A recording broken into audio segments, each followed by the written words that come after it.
안녕하십니까. 40대 X세대 대표 박형입니다. 오, 오늘 선글라스 좀 꼈는데 괜찮아요? 네, 잘 어울리시네요. 괜찮아요. 찰떡이신데요. 아, 노안 때문에 빛이 너무 이 조명이 너무 눈부셔가지고 구독자 여러분, 제가 이 선글라스 낀 이유는 조명 때문입니다.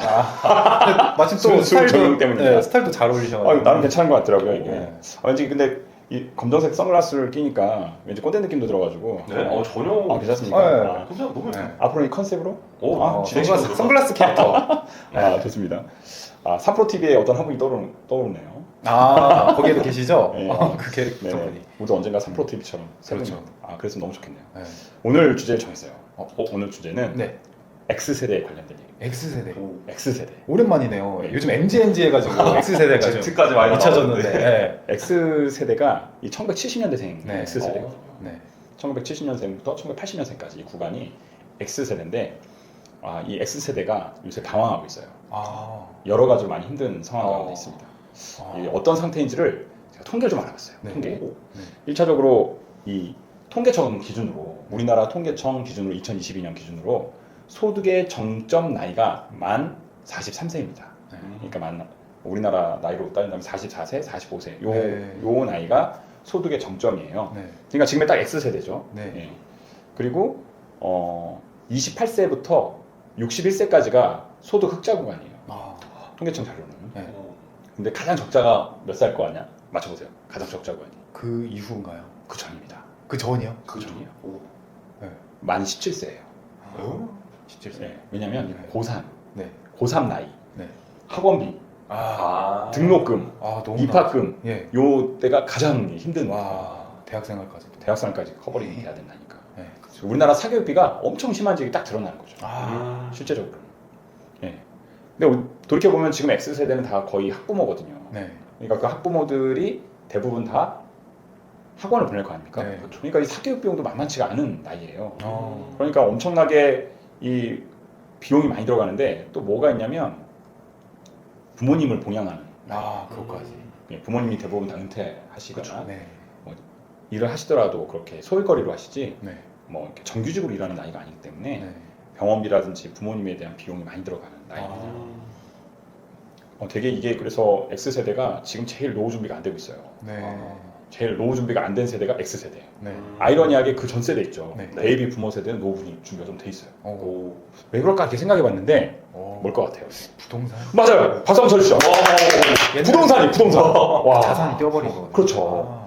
X세대는 이 법을, 부동산 법을 점핑업 하기 전에 네. 그 다음에 들어왔어요. 그러니까 그러니까 이 연령대 중에서 부채 비율이 가장 많은 나이가 네. 이 40대. 부채. 비율이 가장 많은 나이가 40대예요. 네. 친구들아 힘내자. 나도 힘들다. 예, 부채가 가장 많아요 40대가. 네.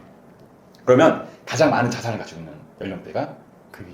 그 위에 50대예요. 네, 50대. 60대보다 더 많아. 50대가. 오. 그러니까 60대는 열심히 일만 하신 거야. 그러셨구나. 열심히 일만 하셨고 50대는 일하다가 집을 샀는데 네. 집값이 뛴 거야. 네. 이거 하나 더 사야 되는데 딱 샀는데 또 뛴 거야.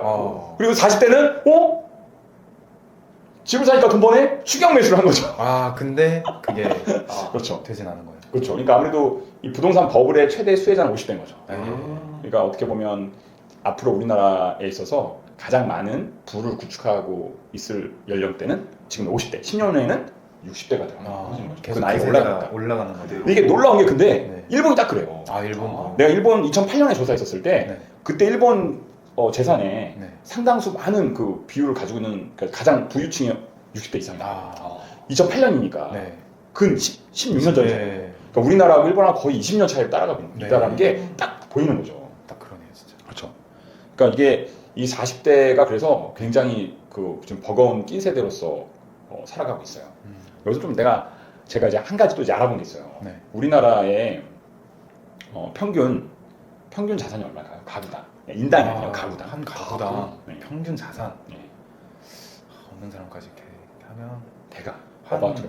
5천에서 8천일까요?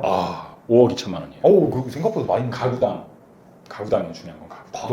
너무 제 기준으로 개인 기준이었네요. 개인 기준. 그러니까 그 4인 가족이면은 네.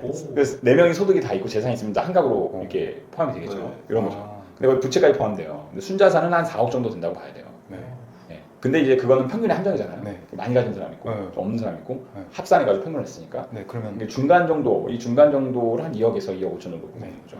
그러니까 가구당 그래서 한 중간 정도다 생각되는 가정이 한 2억에서 2억 5천 정도의 네. 자산을 가지고 있다. 네. 예. 중간값과 평균값은 차이가 많이 나거든요. 네. 그런 게 좀 현실이에요. 근데 그런 거에 비해서 지금 40대 X세대가 준비되어져 있는 현실이 굉장히 좀 안 좋은 상태입니다. 아, 근데 또 문제가 있어요. 네. 뭐냐면 이 40대들이 다 대기업을 다니잖아요. 네. 거의 끝자락에 서 있어요. 아, 제 친구들도 네. 거의 지금 퇴직했거든요. 아, 진짜 버티다가 이제 물리고 네. 진급이 안 되고 네. 이러다가 50대 정도에는 초반 때는 거의 다 이제 네. 나올 수밖에 없는 구조로 내몰리고 있는 거죠. 그래서 한참 또 대기업에서는 그 희망 퇴직을 받고 있지 않습니까? 네. 막 300명씩 400명씩 네. 그게 대부분 다 어떻게 보면 40대 X세대 존에 속해 있었던 사람들을 타겟으로 하고 있거든요. 네. 그게 참 이 X세대에 관련된 정말 특별한 게 뭐냐면 네. 슬픈 일이긴 하지만 네. 보통 이제 한 직장에 들어가서 1차 퇴직이라고 해요. 네. 이렇게 소득의 정점을 만 43세에 찍잖아요. 그 다음에 직장에서 밀리죠. 네. 그래서 1차 퇴직이라고 해요. 네. 자기가 고소득을 올렸던 1차 직장에서 퇴직하는 나이가 49.3세에서 네. 47세로 땡겨졌어요. 만 만일고 47세. 네, 47세. 그러면 이때 1차 퇴직 이후에 네. 딱 사회로 나오면 네. 소득이 확 줄어드는 거예요. 그러네요. 네, 왜냐하면 자기 직능이 없어진 거. 네. 이런 게 있고 은퇴 연령이 네. 지금 75세로 늘었어요. 75세. 그러면은 47세에서 75세까지 몇 년이냐면 30, 28년이에요. 28년. 28년을 뭔가를 해야 돼요. 그러니까 이 고민이 엄청 많은 거예요, X세대가. 이게 현실 앞에 다가서고 있는 문제거든요. 나이가 들어갈수록. 25년이라는 시간을 어떻게 보낼까를 생각하는데 네. 참 이게 통계청에서 나온 자료를 또 우리은행 트렌드 보고서 아까 트렌드 보고서 말씀하셨던 2024년 트렌드 보고서를 보면은 네. 지금 X세대의 39% 정도만 네. 노후를 생각하고 있어요. 좀 네. 만 원씩이라도 10만 원씩이라도 노후 준비를 위해서 돈을 모으고 있다가 네. 39%밖에 안 돼요. 어. 40대에 60%는 아무 생각이 없는 거죠. 음.